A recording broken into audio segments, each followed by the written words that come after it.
How are you? Welcome to the Entrepreneur Experiment podcast with me, Gary Fox. Today, my guest is Adnan Shabab, the founder of Umi Falafel and multiple other restaurants here in Dublin. We hear his story of having spent 21 years in a Palestinian refugee camp before journeying all across Europe to come to Ireland to start his business empire. Here's my chat with Adnan. Adnan, welcome to the pod. Thank you, Gary, for having me. It's a privilege. Thank you so much. Looking forward to this. Yeah, it's been fun. Your son Adam reached out and I was like, that sounds like a brilliant story. Yeah. The minute he said Umi Falafel, I was in. Thank you. My office used to be directly across from your Dame Street branch. Yeah. Every Friday, that was our treat. Oh, really? Every Friday, That's that was like, Make me yes. very proud. Thank you. Yeah, Palestinian wrap and sweet potato fries. You know what? The Palestinian wrap was 4 years ago nominated one of the most sold item. Not surprised. Through Deliveroo worldwide, number 4 worldwide. Really? So there was a business insider report, so I said, my God, that's we have done something big. So good. So, Amazing. Yeah. That was every Friday. So it's cool. I like this. That's good. We talked about full circle earlier. That's one of those little full circle moments where I was like, amazing. People will know Umi Falafel. People will know that brand. Yes. How did that start? I have this idea in my head after the downfall of my previous business, where I started delivering food ingredient to ethnic restaurants.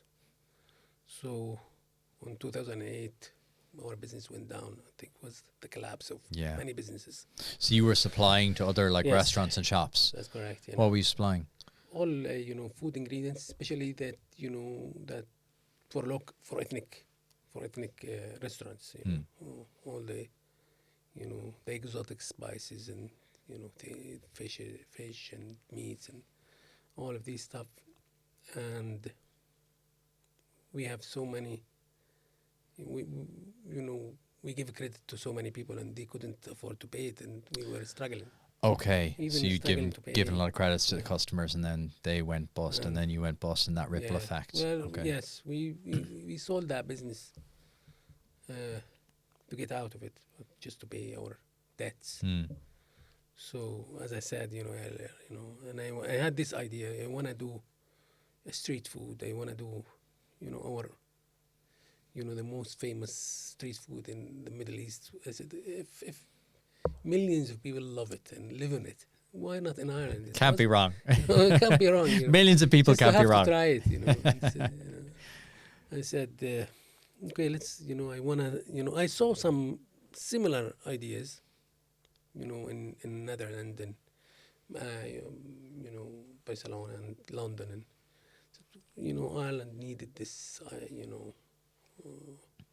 type of concept. So I was looking around, Dublin too, where it needed a footfall. This type of business, it's a quick lunch. It's for those who are working in an office, get out of the office, go to the cinema before go into. So it's not a substantial meal, but it's a meal that you don't plan to go to, and then you just, you go and grab it. And so I thought, I had this idea after that 2008. I was actively looking in areas. And I want a small place. I want specific, dimensions, and so. Suddenly, one day it was a rainy day. I was walking in Dame Street and I saw a friend of mine who I worked with before. I said, "What are you doing?" He said, I have my, restaurant here, but I'm struggling. I couldn't pay the rent." And he was, it was tough for everyone at that time. It was very dark. Jokingly, I could take it over, relieve you from debt, and your commitment to the landlord. And he has a guarantor. I said, he said, are you serious? I said, yes. I have very, little saving, to be honest, after all these troubles, You just felt, in your gut, you were like, oh, this is the place. Yeah, this is the place. Oh my God, this is a good location. It's an incredible location. So let's,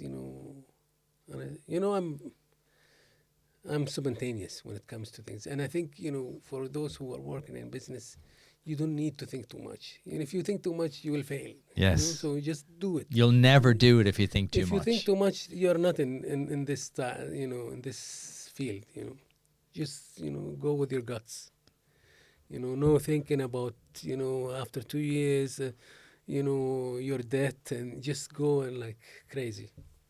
It's like gambling. Yeah. Everyone thinks it's a straight line when in reality it's like that. Yes. Up, down, up, down, up, down, up, down. Yeah. So we had this conversation. Said, okay, well, will the landlord know? Say okay. Said, he said I didn't pay him for some time, and I think if there is somebody good, he will be okay with it. Anyway, we make an agreement, check hand. Traditional way. We do a lot of businesses, check in hand. And Your word. yeah, in a word, just check hand, and your word is your word.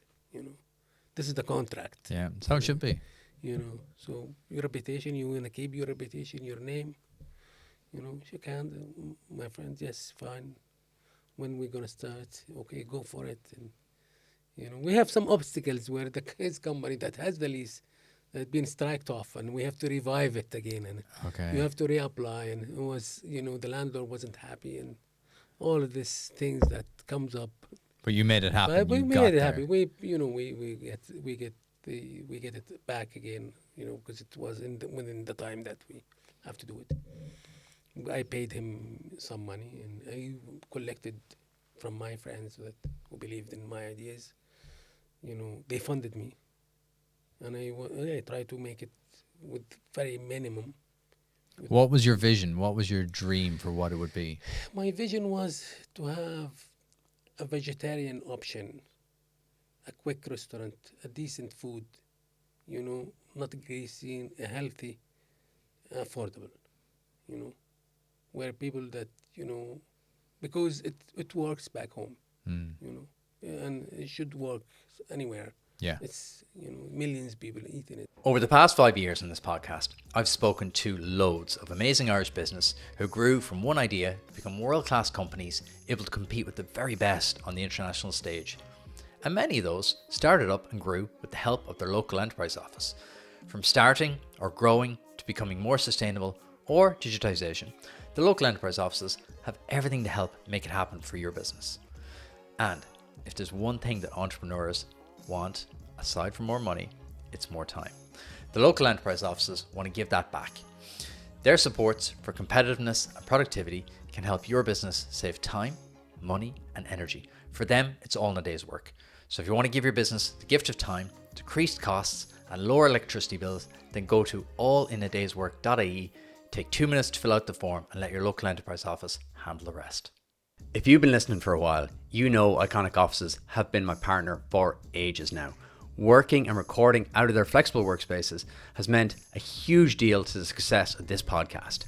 So it made perfect sense to partner up with them again for season 17, but to give you, my fellow entrepreneurs, a unique offer. Come work in the Iconic Office workspaces for free with no catches. Simply visit the link in the description below and enter Gary24 for a free day pass or a free day office pass. Enjoy. So, in a couple of weeks on May 21st, I'm hosting the Retail Excellence Ireland Retail Retreat in Dublin. It's Ireland's largest retail conference with speakers such as Michael Corcoran, old friend of mine and ex-head of social at Ryanair, and a special guest I can't reveal, but here's a clue. He recently led Ireland to big success in the rugby field, and he's an expert in managing winning cultures. You can figure that one out. Visit retailexcellence.ie to grab a ticket, and I'll see you there. The concept is right, healthy, quick, affordable, vegetarian. It's hard to go and wrong. that was, vegetarian thing, it wasn't my main focus at that time, But through, the designer, those who I employ, they emphasize on this. So they brought it to my attention to make it bigger. I have to say thanks to Nikki Hooper and John Kay. They're brilliant. She's the graphic designer. He's their partners. And I'm still working with them in other concepts after 10 years. They were. You said, they're foodies as well. Said, Adnan, this is the main focus. So they reinforce, my ideas and said, this is it will work better. And then brought up the vegetarian thing. So how long did it take between like shaking hands with your friend going, I'll take it, to like getting the first customer in through the door of Umi? May to October. Oh, pretty quick. So May to October, and we get it quickly done, and started. My heart was beating, and said, "Oh my God, will it work? Will it not work?" do you How my remember that first customers- day? Yeah, very much so. I was working from 6 o'clock in the morning, doing all the. I love food. I want my recipes. I believe in myself. My wife helped me. My friend's wife helped me. We wanted to bring home food. The recipes that we love and we cook at home. And I'm not a chef, but I love food. That I watched so many program about food, and I worked in restaurant before, so gained some experience. But I said, I want to do good recipes. Phone friends back home. I said, give me the You were doing your research. give me some hints. Give me your best Please, recipes. one of the I need to guys, sell them to millions of Irish yes. people. They probably thought you were crazy. Exactly. So, okay, but anyway, when we started, we started with home machines, like very small grinder. Oh yeah, That just to use get at going. home. Yeah. You can grind 5 kg. Now where we can grind 100 kg in a time. And small stuff that looking back, I say, oh my God, that was so primitive at that time. I know, but you Yeah. started. That's the But difference, I isn't it? think, You got it going. Yeah, I have to get it going, and my main focus was, good food, honest, no cutting corners. Is it good for me? Am I happy? Then my customers will be happy. And I'm so lucky also to get involved with me. One of the guys who run the restaurant at that time, he just graduated from hospitality management in one of the DIT in the city center, and he worked in hotel, in many hotels in Best West, and big hotels. But he wanted something new. He wanted something that he can. He was a young guy, Ahmad his name, and I told him that's my vision. You are in the field. What do you think?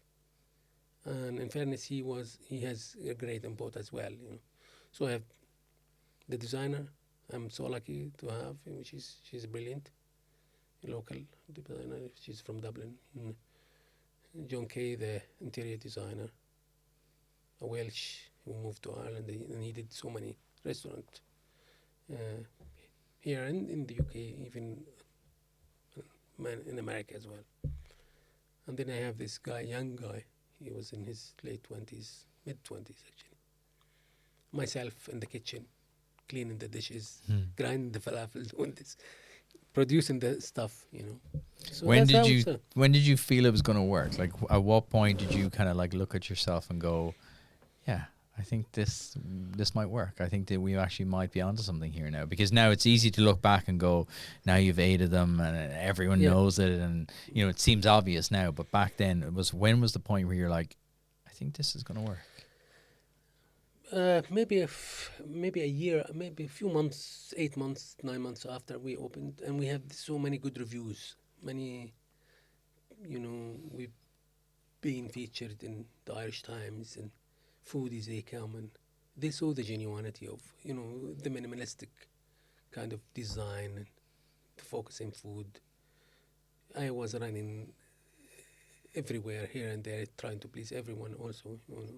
So I think customers saw that, and I saw that we are genuine, and we brought something that, no, as I said, no cutting corners, and we wanted to, really to offer the best of what we got.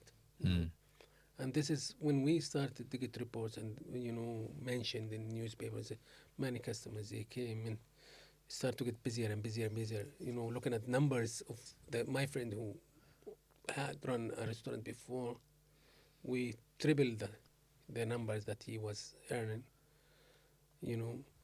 And I started to think this concept is working. And after a year or 2 years, then I said, "Oh my God, that exceeded my expectation." I know that, deep inside me, I knew that it will work because, it works somewhere else, and it's new. And I thought, but I knew I have my numbers in my head, and when it started to exceed my numbers and the queues they were outside, oh my God, that was exceeding. Because you're bringing something very new to the market. Like Irish people wouldn't really have, had a lot of falafel and Yes, hummus and flatbread, and So many funny stories, Yeah, with this. did people understand? Yeah, in the beginning, said they came in. We didn't say that we are vegetarian. We never mentioned in the very beginning. And said, "Umi Falafel." That's it. Yeah. Those who knew and traveled knew what's falafel, and those who are curious who came in, give me a chicken roll. I was just going to say, No. they asked for chicken I rolls. said, my friend, we don't have a chicken roll. We have a falafel. What the this? Yeah. So please try it. And those who are like loud, where they say what the Yeah. falafel. Yeah. Now become addict to it. We know them by. So once you got by them name. to try it once, Please try it. that And was it. I said, oh my God, that's really good. Yeah, that's And amazing. they become say, give me two. Some customers give me 3 Palestinians. I said, my God, this is too much. But still, we laugh about it. It's, with my staff. I said, these guys, they come in for a chicken roll, and now they're addict to the falafel. And that's where I felt proud because I brought something new. People really didn't know. It's a new taste, and they become a very regular customers. And not I'm talking about those not vegetarians, and this is where when we started, we don't want to brand it ourselves as a vegetarian. We don't want to exclude any others. That's it. Because if you exclude, then people are like, oh, it's not for me. So we didn't advertise it Yeah. as a vegetarian. We didn't say anything in the logo or anything. So those who try, start to try it, and they say, oh my God, that's very nice. And, similar to the burritos, that's when you just arrived in Ireland. Yeah, that's true. Yeah, like boojum and things like that. Even They kind of like grew. The idea of me having a rice and a sandwich is strange, but then I go sometime and have burritos and I'll enjoy it. So I was so happy that we have start to build the regular customers, not vegetarian, but who loves the taste. Just the food. Doesn't Just the matter what food, it is, just they good don't food. mind, just good food, and then a vegetarianism is grew. This was also a trend. Your timing was So good. what the You were time ahead was of the timing. brilliant. Yeah. It was really good. So we were number one, vegetarian restaurant. We're many awards, and we become the biggest vegetarian chain that focus on vegetarian vegan items. We put an effort on gluten free, vegetarian, vegan, and we could commit ourselves to delivering the best and being honest about everything that we do. This is where people believe in us. We build a community around us. We build. It's authentic as well. it's You just aren't that, faking it. You aren't just doing it because it's trendy. It's authentic. Original about it, and the community helped us. Even those who worked with us, who now working so long with us and believing in the concept, and my managers and staff, and they love it. They're very cool. They were like, they're pushing the ideas as well. My staff, and creating a really good environment for the my staff. What were the Taking them biggest out. challenges setting up? At that time, my to set it up was the cost, and it was the uncertainty because it wasn't the right time. I was crazy. Anybody who been in business at that time telling me, Adnan, you're doing vegetarian, you exclude money. How you gonna succeed? You get in a big, location with a big rent, and how you gonna sustain it? Are you crazy? You're gonna die, and you're gonna be out of business in a year or so. But I kept firm and said, no, I'm not gonna get no chicken rolls, no shawarmas, no meat. I'm gonna stick to what I wanna do falafel only, and I wanna do it good, because you know falafel it has to stand out by itself, or salads and hummus and all what comes with it. So, Yeah. That's it back home. So you cannot do it with many other stuff. So it's the kind of so. So I said no, I'm gonna stick to it and just focus on the vegetarian aspect now when it really materialized. And I wanna learn more about this stuff. So just to set up is very difficult. Is to find the location. I was lucky, but in the meantime I was proactive, looking at many options. I was also lucky to have the right people who started up with me, like the designer, where we have, very positive feedback about the logos, about the colors, about the the minimalistic aspect of the design. The same guy who did Bonson. Oh yeah. Bonson started before us 2 months. Oh, We really? went to Cork. They went to we were in Cork together. We were in in the city together. They went to Belfast. So it's similar kind of, Yeah. Actually, know, when you growth. point it out, it Yeah. is. Yeah. It's just and the guy he did doing one thing, doing it brilliantly. and they did really good. And Yeah. And I think I'm that's a customer of them, and they're a customer of it's mine. really good, to be fair. It's the core of good business, though, isn't it? Like, it's do one thing, but be the very best at it. Exactly. Don't do 100 things and be okay. Just do one thing and be the best in the city at it. Exactly, and it paid off. It has paid off. How did you expand then? Because you've 8 now. Yes. 8. So how did you go from one on Dame Street, you working every hour in the kitchen, doing everything, to being able to manage and run 8? When I believe that I have something good and a good concept that is working, and I was afraid of bigger company that will see the success. And I said, oh my God, if somebody gonna swallow me, then because there's big chains in the Middle East, and they will look at, and some other who have more money and see the concept, copy it. Okay. They would have maybe more money to spend and getting more experienced guys. And I'm only one, and my guys. But So you felt you had to expand to protect I said yourself? I had to go fast and to close any gaps, and Interesting. I said otherwise somebody will come, and because it was a good successful, and people see it as a cues, and it's a successful brand. And So that's in why your head, you knew it was like, okay, this is going really well, but someone else is going to see it's going really that's, well and that's my fear take of my somebody idea. else, yes. So how did you go from 1 to 2? Because that's always the bit I'm fascinated about, is like getting started from 0 to 1 is really interesting. And then the 1 to 2, because that's nearly a bigger leap again. That's nearly the same challenge again. Yeah, we have this big conversation about it between myself and my main manager, who said, "Yeah, no, you can't do it because we will not deliver the same quality. We will fail." And his vision is different to mine. And I said, no, we have to do it, and then figure out how we can deliver the quality.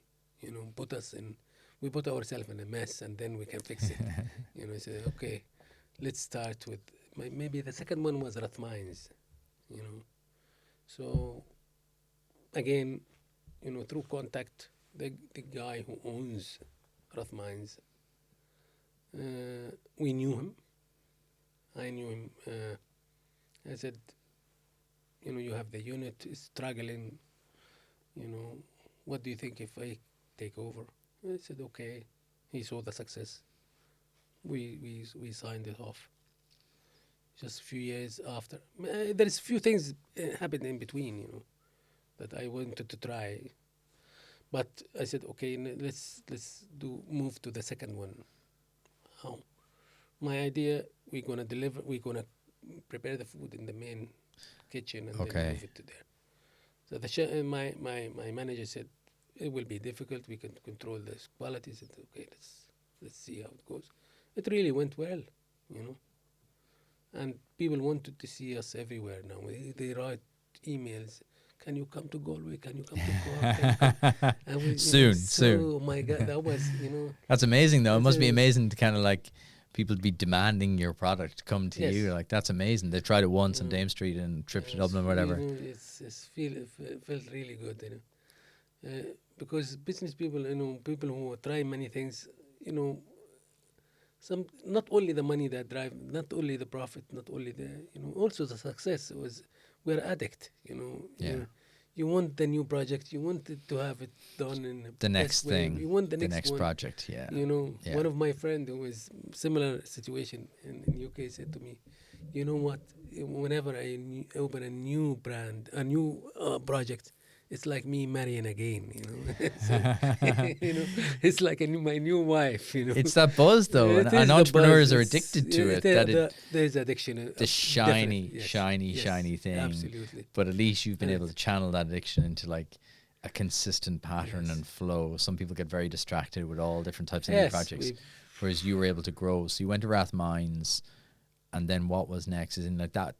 Did that have the same thing? Was that like initially quite successful, or how did that grow? Yeah, it was very successful from day one. We opened, we make, we did well, and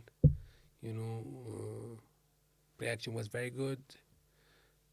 So it wasn't difficult because I learned a lot of things in the first one, and wasn't easier on the second one, and then the third one was even. It was a challenge because the third one was Cork, so I have to travel. You went to Cork all- for the third one. Yes. Whoa, how come? There is a lot of demand. Many emails says, "Okay, why do you come to Cork?" I say, "Oh my God, crazy! Why not? Yeah, Let's why go to not?" Cork. It was tough, I'm It's sure it fun. was. That's a Yes. big leap for a third Yeah, one. I thought that was recent. So that Yeah. the Cork was Yeah, your Cork was third the outlet. third one, yeah.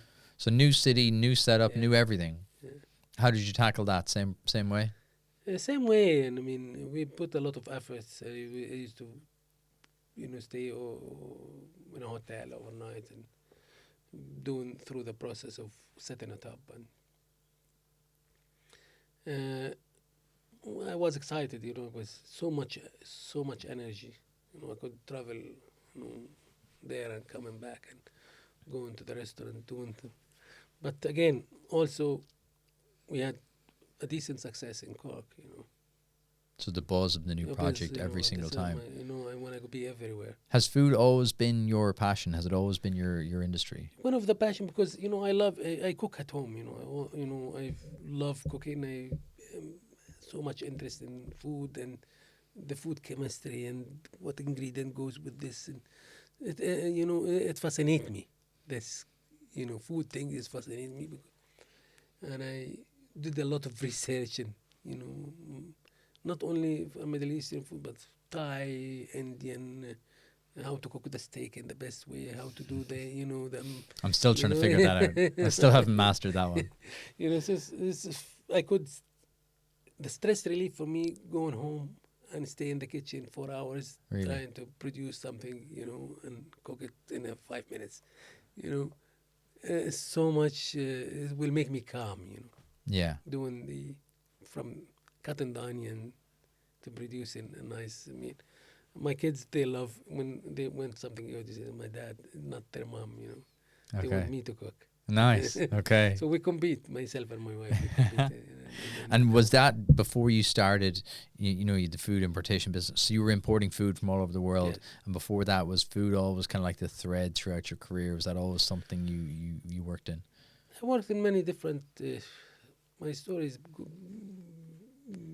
go beyond these, the food and I was a teacher by to start with. I taught literature, went to Yemen, then to Greece. I worked in jewelry and trying to sell. I introduced to one of my friend who was good at, handcrafted jewelry, where he buy things from Thailand and selling semi-stones and, try. But as I said, in our conversation, I was driven by in the insecurity to find something that, I can really, Really quick break to thank today's sponsor. If you've been inspired by listening to The Amazing Business Person and either want to start your own business or supercharge an existing one, then the local enterprise office has something for you. Whether you want to improve your online presence, become more sustainable, get into new markets, or just get the idea off the ground, they have the support for you. For more information, check out your local enterprise office on localenterprise.ie and see how they can help your business today. Now, back to the episode. And why do you think that insecurity was there? What was that coming from? As a result of the displacement and of the result of the conflict in Palestine, where my parents been moved twice, and the dispossession and displacement, and growing up in a refugee camp with nothing, and you see your dad try to build himself again from left the farm, left everything, and try to stand up again, and then your neighbors, your relatives, yourself, looking at how can you survive in this kind of environment. And for us Palestinians, education was the escape, the only way that you can achieve things, and some kind of independence and build yourself again, So this is, I think, similar to many hundreds and thousands of young people from Palestine that felt that way, they wanted some kind of security. And to achieve that security, you need to master things. You need to be good at things, whether you are, engineer or doctor or, in food or in business. So this is what it occupied your mind, Okay. You're afraid, because situation was really tough. And this is what drive me, because I was a fear, and this has played in a positive role in my, journey. It says, whatever decision I make, is it, what can it, where can I go? But I've been the worst, so I can handle the worst. I handled it before, so what, I have no safety net, but I know how to survive. Yeah, you know what and that this feels is, like to start. And this is what kept me going. Is it, whatever happened, I won't, better than where I started. When you said you grew up, then you said you originally grew up on a farm and then was moved away. My parents came from a farming background where they grew, cattle and camels and horses. They were decent enough, farming family. They lost everything in one night. They moved to Gaza, and then after that we moved to Jordan. Lost everything. My grandparents moved from south of Palestine, what's now it's Israel, to Gaza, thinking that left their crops, thinking that they will go back, Wow. and then get their crops and all, with the keys of their houses. And that one journey never back. Never went back. They never went back. So they thought, okay, we'll be back to harvest in a couple of days. They thought that they will harvest the crops, but they went. They never came back. So over one night. And were you born at this time, or was No, it your no. parents? My father was just a young, a teenager. Okay. That's the story.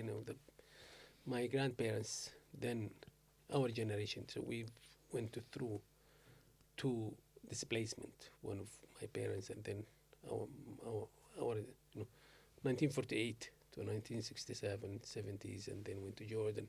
Grew up in a refugee camp. You did? Yes. In Jordan? Yes. So wasn't an easy journey. Wasn't an easy journey for my dad as well. He was, in the resistance, and he was, he escaped as well, So but this is like hundreds of thousands of Palestinians have similar circumstances. This is, now it's big in the media, but when you dig deep, this is the root of all these causes, because, we've been dispossessed of our homes and, our, villages, and being destroyed. It's a totally, different experience and different environment when you grew up in a stable village or town or whatever, to growing up in a refugee camp where many others who have, they're not related. So you're trying to build a community again where, different attitude, different things, from this town, this is from that town, this is from this background, this. So it was a melting pot. How long were you living there? Maybe I left there when I was 21 to Yemen, where I did. I've graduated as a teacher, doing literature. Went So to you spent Yemen. 21 years in the camp. Yes. Wow. Mm. So you knew nothing else apart from the Yes. camp. And the camp is a tough situation, It's the worst thing is, you don't see a candle in the end of the tunnel. This is the worst thing, and it's a black. You think that's it. To motivate yourself is hard. It's because of the circumstances. There is so many obstacles for you to get even a job or to go from A to B, to get a proper document and to be recognized. So these obstacles shape the personality in terms of, and that's why I told you about the insecurity. And this is, presence in every one of us. That Thank you for sharing that, because I think, especially in Ireland, we don't have that context. We hear it in the news a lot. We don't have the personal story of what it's like to be from there and that feeling inside you, because we all understand what's happening there is horrific. But to see your story and to understand how that affected you personally and what drove you. So when you, even the documentation piece is interesting. I met someone in a camp in Damascus, and that was what he talked about. He's like, I'd love, my dream is to go to Canada. It's like, but I don't have any documentation. Yeah, So he could go nowhere. He couldn't leave exactly. Damascus. Yeah, this is was stories of many, hundreds of thousands of people that trying to get the right documentation, trying to get the right movement, get the visas, trying to go from A to B, as I said, and it's an obstacle, and it's everything that that you have it for granted here is something that you need to fight for it. You need to whether you taking a bus and you have to pay the fees to apply for something. It's a struggle. Imagine that you get to obtain the right documents and even to study, and who you pay, who pays your fees, and you have to work at night and go in the college in the morning. Live this kind of circle. So but for me, I took it as an advantage. I thought, that's really, I'm lucky one who have been struggling and, coming out of all of this and trying to do something. And when you do something good, you look back at it. At least, came to a totally different culture, totally different language. I've learned the language. I've learned other languages. I've achieved something. I employ 90 people, and have even they're locals and have been very good managers, and I achieved this. So that's give me some comfort, Do anything after you've done that. So it's How did look you get to Yemen? Because that was your first step, was it, Yes. on the journey? How did that happen? I went to look for a job as a teacher. We did no planning, but many of my colleagues in the camp, we went and traveled to Yemen and knew that they are employing some teachers. Palestinians, they're very well educated, with the highest education, literacy rate in the Middle East, and we have the highest university graduates in. Is that because of what you said? People Yes. want, that's Yeah, their route that's, out. because this is the driving force, just to. You said something earlier, and I've been thinking about it since, is what you have in you is what you have. Yes. What you have in here, in your chest, in your head, that's all you have That's at it. times. That's it. You don't have land. You don't have this. You don't have. You have to have something in you. So this is where driving Palestinians. So we went with, and I was a teacher for 2 years there. It's you know, Arab world is massive, so it's different cultures, different ways, different things. You know, What a it was a huge good experience. what was it, a massive transition though, after It being in the was a camp for massive, yeah. 21 years? It must have been like, I was so happy. At least you know now I'm independent and I get a job. You know I earn money.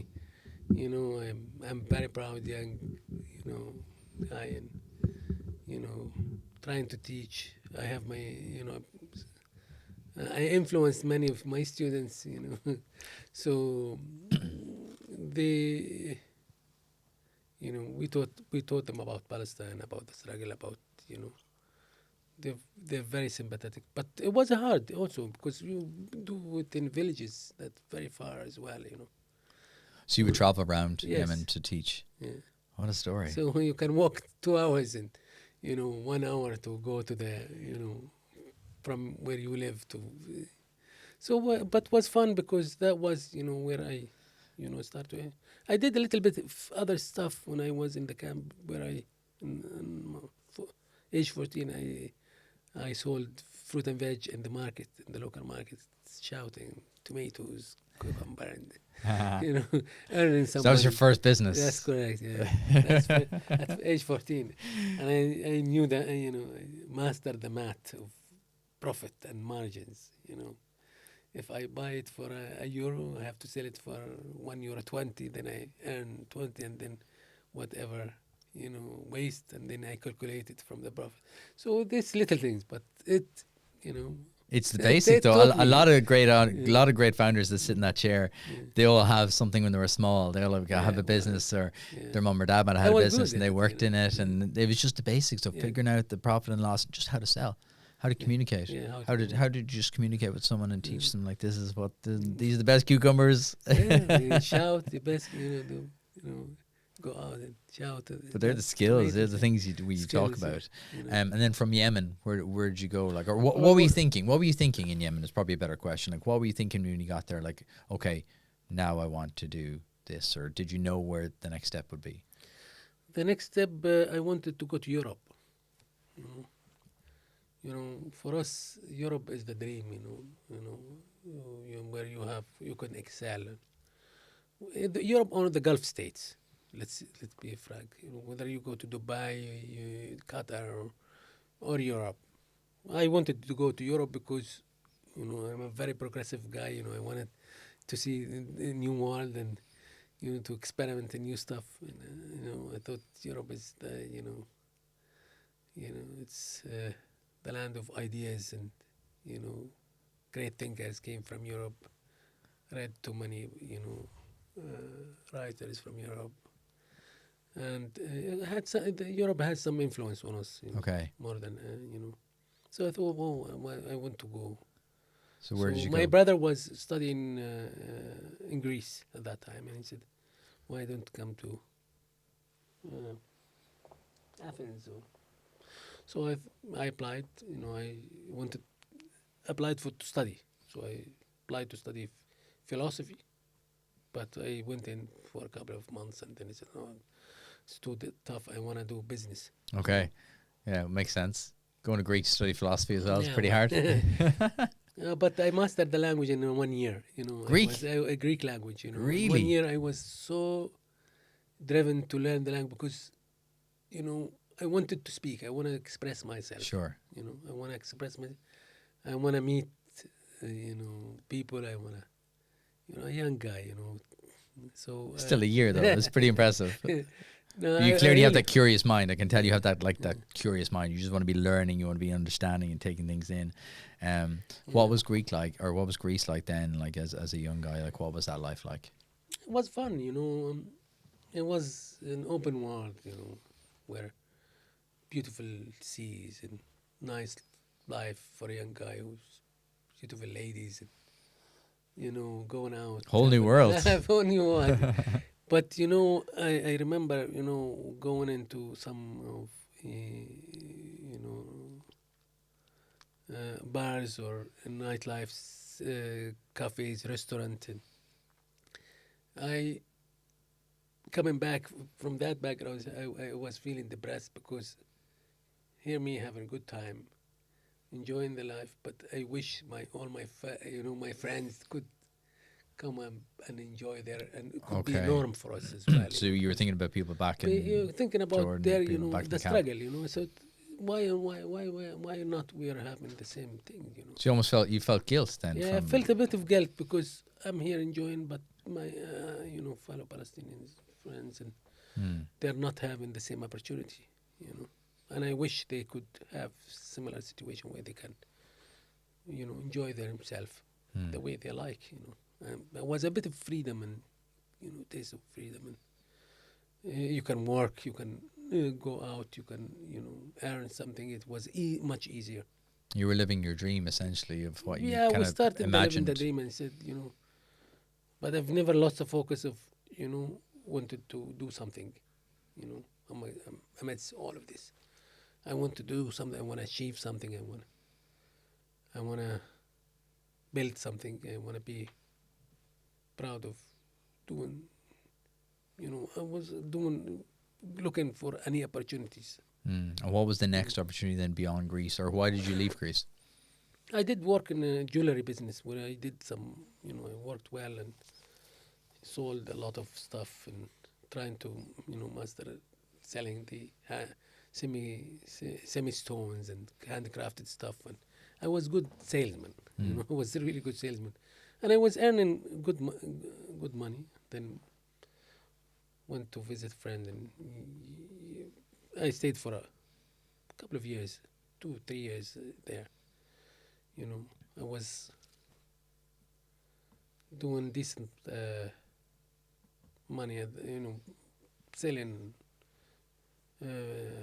buying, selling, setting up in a smaller scale. But when I grow bigger, opportunity came. Friend invited me to UK. I was studying the market, what to do, I stayed in Langley for some time. And he's originally from Ireland. His parents moved to the UK, but they have this link between Balbriggan and Slough or Langley. But I get to know him very well, and we were very good friend. So through him I came to UK, and his dad died, and they wanted to bury him in Balbriggan. I said, okay, I have to come with you guys. And when I came to Ireland, I said, oh my God, this is the place that I want to stay. That's crazy. I don't have so much bigger project, but I loved the Irish culture, the attitude, the friendliness, and it's totally different to the UK. So you came for a funeral and just stayed And forever. I stayed, yes. It's like a movie. Spontaneous things, It's just, I'm getting the theme. I'm getting the spontaneous Yeah, theme. Oh my God, this, I love Ireland. I love, the culture. And my friends, they're really good and supportive, and I had a good time with them. And I said, okay, let's, settle and see what can I do. Start slowly looking for jobs. We're still young. And I didn't have much. I have some English, but not that good. Where I applied for jobs, restaurant, worked my way up from a KB, cleaning dishes to, working in the kitchen, doing waitering, delivering food, all.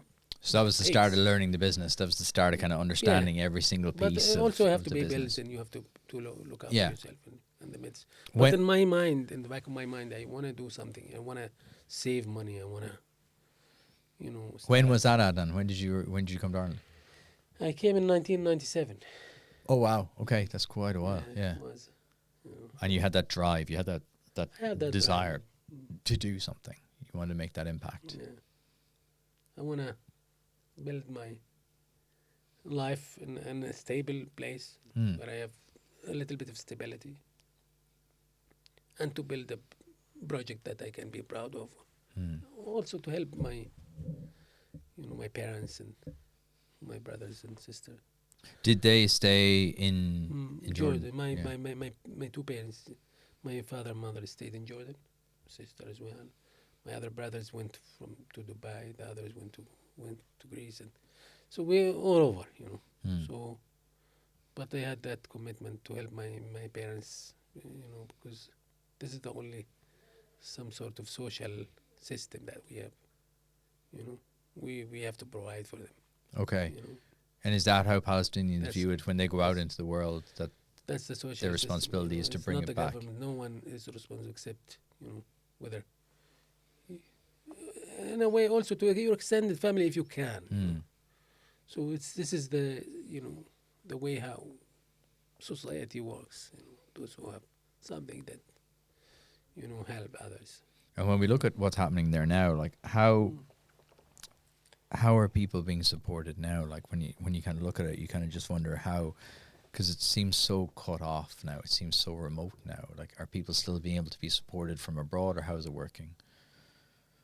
You're talking about In Gaza and in the Gaza camps and- in Jordan and what's things like that. happening. Yeah.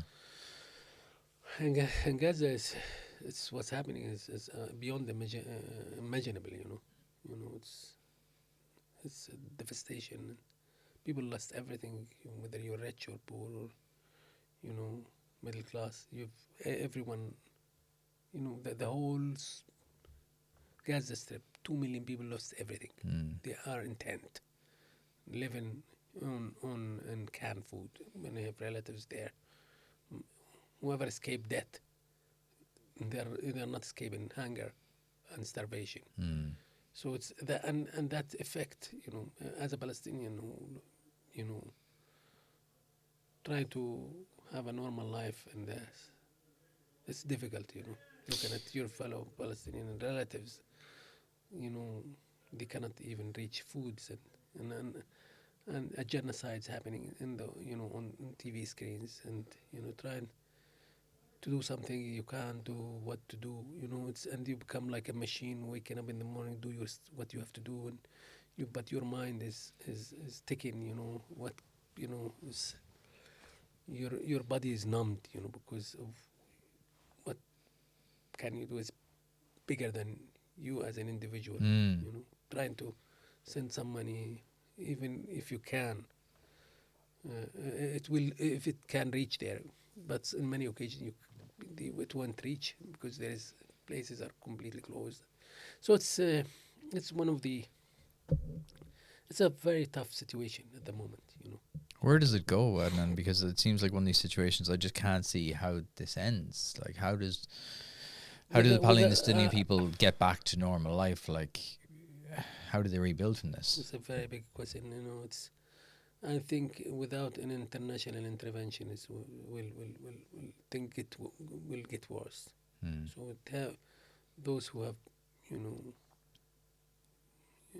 commit these crimes and putting people in this situation have to be accountable, and without genuine, you know, intervention, nothing will happen. And for us Palestinians, you know, seeing the reaction in the beginning of this situation in October, and seeing, you know, the reaction from Europe, America, you know, we were very shocked because we've been, you know, our situation has been bad for 75 years, you know, and it's for us felt that, you know, Europe and the West become the place of industrial hypocrisy, you know, talking about human rights, equality, you know, all of these big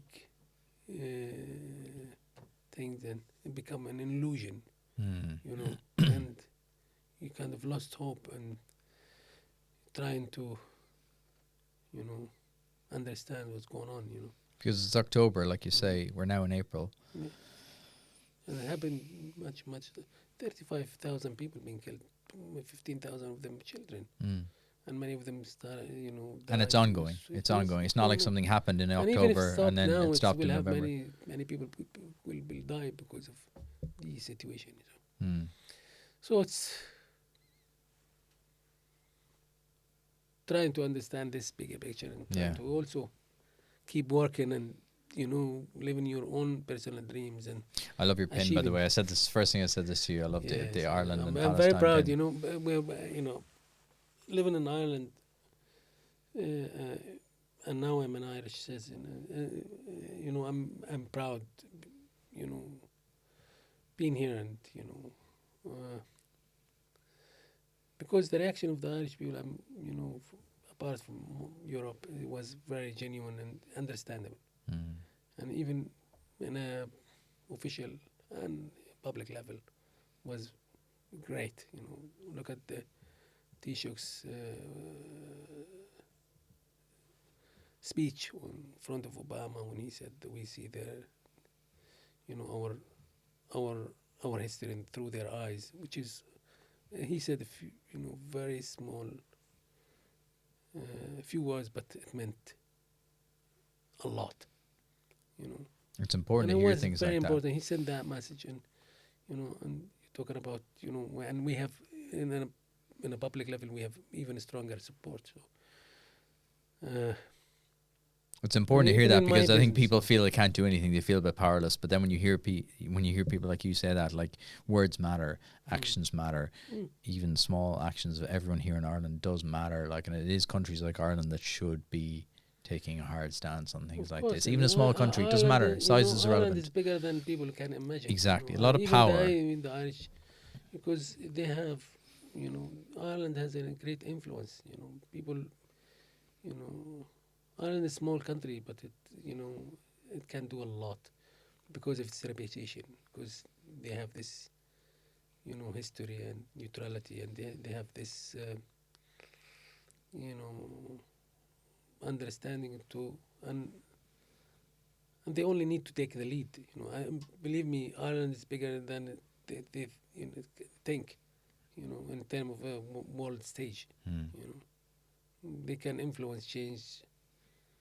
Internationally.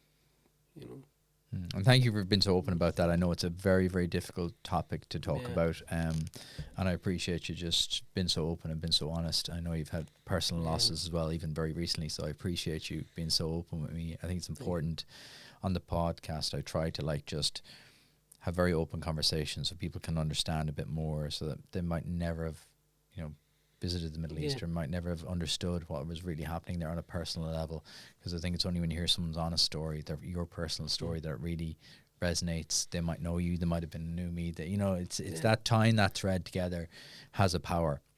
What to kind of finish on a kind of a bright note for you, what's kind of like next for you, like, because you're addicted to doing things, you're addicted to progress. I see it. Because you've got right, give me a rundown. Right, you've got 8 Umis, but you've also got multiple others. What are the others? We have 4 brands where we're successful, but what next? This is my very important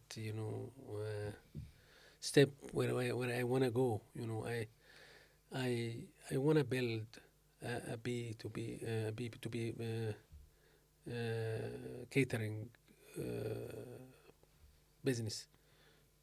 This is my focus now. To build a catering company that provides services to small or big offices. Okay. Provide a very decent food and with a very good service. So this is now this is another new business. This is my new project. So this is what I'm now working on and trying to. I'm learning a lot about it, but I'm also passionate about it, and I think this is going to be the biggest. It's bigger than Umi because of this. This is the one. Yeah, well, this is the big one. Always there is. This is the global one. Yes, well, I hope that will be. I have lots of failures and and a lot of successes, but I think now some experience, I love that it. I could drive this a little bit further, You have a lot of experience. So you've got 8 Umis. What are the other brands, so if people are wanting to check them out? Shakamako, which is where? Rathmines. Rathmines. And Zatar. And in George Street Arcade, Shawarma Company in Dame Street. Okay. And all related to Levant regions food, where very good flatbread style, where breakfast, lunch, and Then the shawarma, also the opposite to the Umi, was not vegetarian, but it's meaty stuff. And then the, shakumak, which is a big restaurant where we, have, extended menu. And check them out. Mine. So they can catch you on like social media, Yes. Umi Falafel website, Umi Falafel social media. Perfect. Shakumako is the the latest one, but it's the big now, and thanks to the community again, because we built a community around us. When we had this negative reviews, when I started to do some fundraising and try to do some little bit of change, and to contribute to alleviate the pressures, and even if a little small thing, but also raise an awareness. We had been attacked by negative reviews. So when you started fundraising for Palestine, you suddenly got bombarded by negative reviews. And I knew where it comes from, and it was orchestrated. And we went into our social media, said to the our customers, please, we are being bombarded. If you come to a restaurant, have some time to review us, honestly. Mm. And in 6 hours, I have 1,000 reviews. No way. Countering 30 or 40 reviews, and it's 1,000 reviews in a couple of hours. I said, my God, that's beyond expectation. That's incredible, though, isn't it? I was overwhelmed. The power so of many community. emails, so many people came, and this was, that was the power of community. That felt very strongly. Those customers and those who also believe in them. Shows you the power of what you've built. Yes. Adnan. Was so pleased, What a beautiful way to end. Adnan, thank you so much for coming in. I really appreciate it. Thank you very much, guys. Thanks a million for having me. Thanks for watching. Hope you enjoyed that one. If you did, do me 2 quick favors. Hit like on the video and leave a quick comment. It really helps the channel to grow, especially when it's a small channel like this. If you enjoyed that kind of content, click here to subscribe so you never miss an episode, and click here to watch a brand new video right now. I'll see you back here next time.